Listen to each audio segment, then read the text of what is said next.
माता वैष्णो देवी की महिमा अपार है। हिंदू धर्म शास्त्रों में वैसे तो माता के संबंध में कई कथाएं हैं, लेकिन जैसे जैसे वक्त बीतता गया कथाओं में थोड़ा थोड़ा बदलाव होने लगा।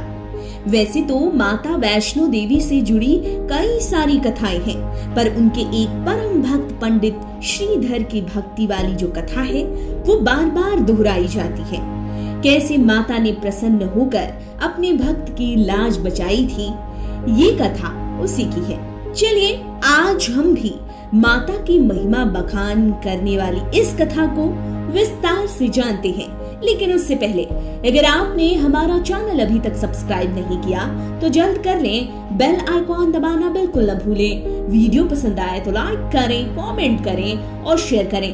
अगर आप हमें फेसबुक पेज पर देख रहे हैं तो हमारा पेज सबसे पहले लाइक करें। कटरा से कुछ दूर ही हंसाली गांव में श्रीधर रहते थे, जो कि माँ वैष्णो देवी के परम भक्त थे। उनका कोई बच्चा नहीं था, जिससे वो दुखी रहते।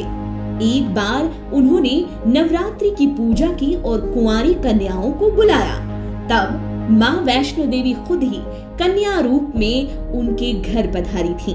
कन्या पूजन के बाद सारी कन्याएं चली गईं, पर माता नहीं गईं और श्रीधर से उन्होंने कहा कि सबको अपने घर भंडारे पर बुलाओ। एक दिव्य कन्या की बात श्रीधर ने मान ली और फिर आसपास के सभी गांवों में भंडारे का निमंत्रण दिया, जिसमें गुरु गोरखनाथ और उनके शिष्य बाबा भैरवनाथ जी भी और उनके भक्तगण भी निमंत्रण में बुलाए गए।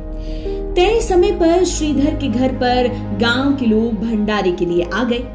इस भंडारे में आए लोग दिव्य कन्या को देखना चाहते थे। कन्या रूपी माँ वैष्णो देवी ने इस भंडारे में एक विचित्र पात्र से सबको भोजन परोसना शुरू किया और इसी दौरान वो भैरवनाथ के पास गई। तब भैरवनाथ ने चीखते हुए कहा, मैं तो खीर पूरी नहीं बल्कि मांस खाऊंगा और मदिरा पीऊंगा।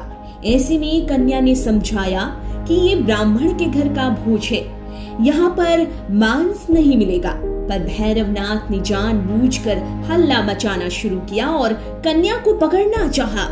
कन्या रूपी माँ ने उनके कपट को जान लिया और वायु रूप में बदल गई और त्रिकुटा पर्वत की तरफ चल पड़ी और उनके पीछे भागा भैरवनाथ। कहते हैं कि माता की रक्षा हनुमान जी ने भी की थी। हुआ ये कि हनुमान जी को प्यास लगी और तब माता ने उनके आग्रह पर पहाड़ पर बाण चलाया और एक पानी का धार निकल पड़ा। फिर उसी जल में माता ने अपने केस धोए। आज उस जलधारा को बाण गंगा के तौर पर पहचाना जाता है। फिर क्या हुआ? दरअसल माता ने एक गुफा में प्रवेश लिया और घोर तप में 9 माह तक लीन रही। भैरवनाथ भी उनके पीछे वहां तक जा पहुंचा था। तब एक साधु ने उससे कहा कि जिसे तू एक कन्या समझ रहा है वो आदि शक्ति जगदम्बा है, तो उनका पीछा छोड़ दे। साधु की बात को भैरवनाथ ने मानी नहीं। तब गुफा की दूसरी ओर से माता मार्ग बनाकर बाहर निकली।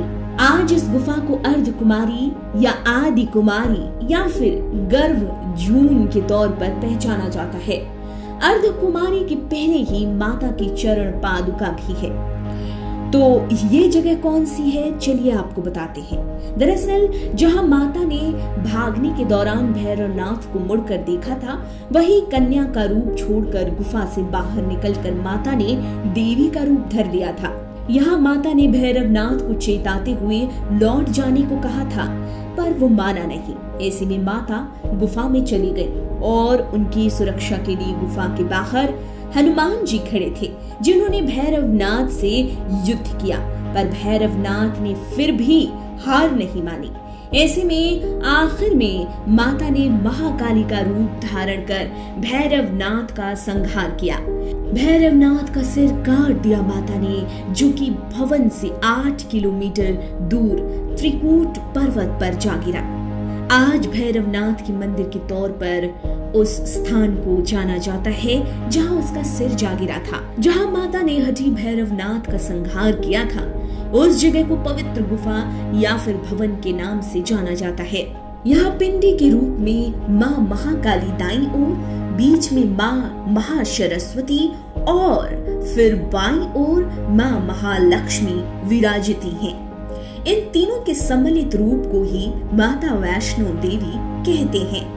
कहते हैं कि वध हो जाने के बाद भैरवनाथ को अपनी भूल का अंदाजा हुआ और उसने माँ से चरणों में गिरकर क्षमा मांगी।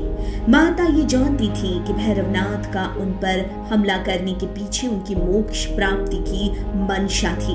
ऐसे में उन्होंने भैरव को मोक्ष दे दिया और वरदान भी दिया कि मेरा दर्शन तब तक पूरा नहीं माना जाएगा जब तक कि कोई भक्त मेरे बाद तुम्हारा दर्शन न कर ले। आज लोग माता के दर्शन तो करते ही हैं, इसके अलावा करीब 3.25 किलोमीटर की खड़ी चढ़ाई करते हैं और भैरवनाथ के दर्शन भी जरूर करते हैं। जब माता के 3 पिंड समेत एक चट्टान के तौर पर रूप धारण करने की बात पंडित श्रीधर को पता चली तो वो त्रिकुटा पर्वत की ओर बढ़ चले। ये रास्ता उनके सपने में आया था, उसी रास्ते वो आगे की ओर बढ़ते चले गए। आखिर में वो गुफा के द्वार पर जा पहुंचे। उन्होंने कई विधियों से माता के पिंडी रूप को पूजने का अपना दिनचर्या बना लिया, जिसके बाद से उनके वंशज और बाकी के लोग माता की पूजा अर्चना करने लगे। आज वैष्णो देवी के दर्शन के लिए भक्तों का तांता लगा रहता है। सच्चे मन से मांगी गई माता से जो भी माता से मनोकामना मांगते हैं, भक्तों की मनोकामना माता जरूर पूरा करती है।